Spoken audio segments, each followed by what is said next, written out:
Koneksi antar materi, kesimpulan dan refleksi pemikiran Ki Hajar Dewantara.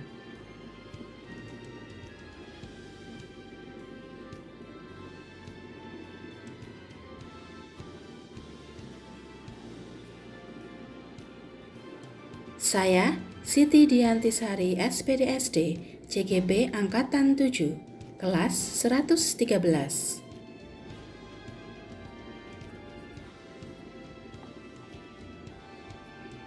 Terima kasih kepada Bapak Dr. Andes Mufid MMPD selaku fasilitator kelas 113 dan Ibu Eli Setiawati SPD selaku pengajar praktik kelompok 2 kelas 113.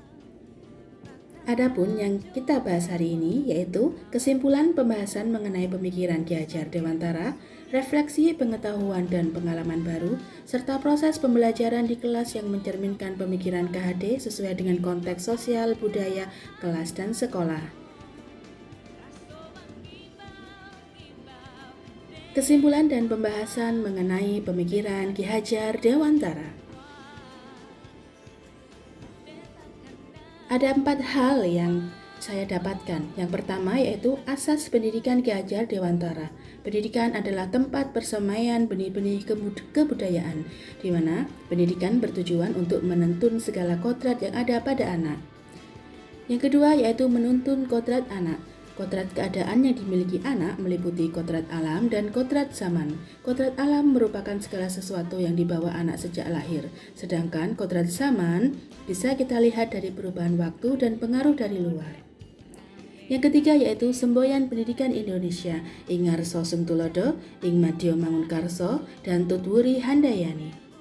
Keempat, selamat dan bahagia, di mana tujuan pendidikan adalah menjadikan anak selamat dan bahagia baik sebagai pribadi maupun sebagai bagian dari masyarakat. Selamat dan bahagia diartikan anak mampu untuk tidak bergantung pada orang lain secara lahir batin.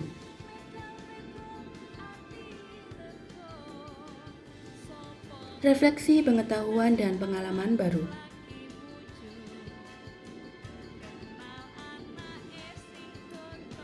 Sebelum mempelajari modul 1.1, saya menganggap murid merupakan objek dalam pembelajaran di kelas. Murid harus selalu tertib dan tenang saat di kelas. Murid harus mengerjakan semua tugas. Dan murid juga dianggap rata dalam memperoleh nilai. Jika salah satu murid bisa, maka murid yang lain juga harus bisa.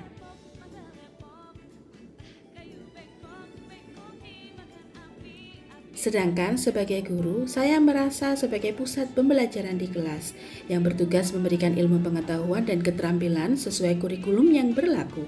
Saya harus menyusun, mengatur, dan melaksanakan alur pembelajaran di kelas. Saya menganggap semua murid memiliki kemampuan, bakat, minat yang sama, atau biasa kita kenal sebagai tabula rasa. Seperti kertas kosong yang harus kita coret-coret agar bisa menjadi anak yang baik.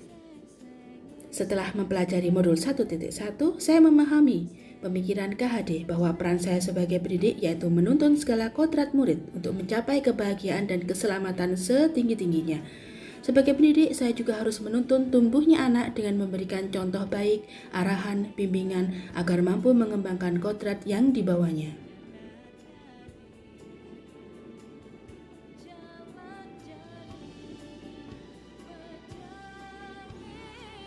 Murid bukanlah kertas kosong yang bisa kita coret-coret untuk membentuk mereka sesuai keinginan kita. Mereka sudah membawa kodrat mereka masing-masing. Jadi saya sebagai pendidik perlu menebalkan laku yang baik agar muncul laku baik dan potensi baik dari diri mereka, serta mengaburkan laku buruknya. Budi pekerti menjadi bagian yang tidak bisa dipisahkan dari pendidikan.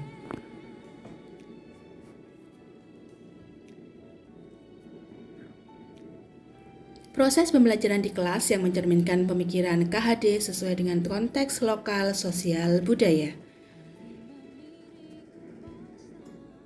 Yang pertama, yaitu membuat rencana pembelajaran yang berpihak pada murid dengan pembelajaran yang menyenangkan, salah satunya memasukkan unsur permainan. Kemudian membuat kesepakatan kelas yang sesuai dengan konteks lokal sosial budaya, misalnya memberi salam saat memasuki ruangan kelas, berpendapat dengan bahasa yang sopan, serta saling menolong antar sesama teman.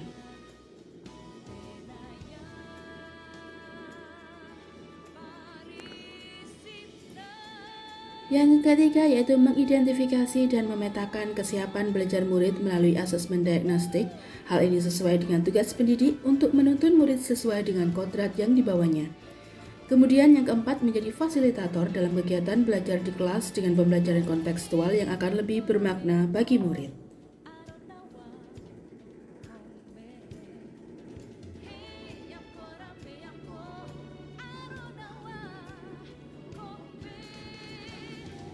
Demikianlah koneksi antar materi yang bisa saya sampaikan. Saya ucapkan terima kasih. Probolinggo, 5 November tahun 2022.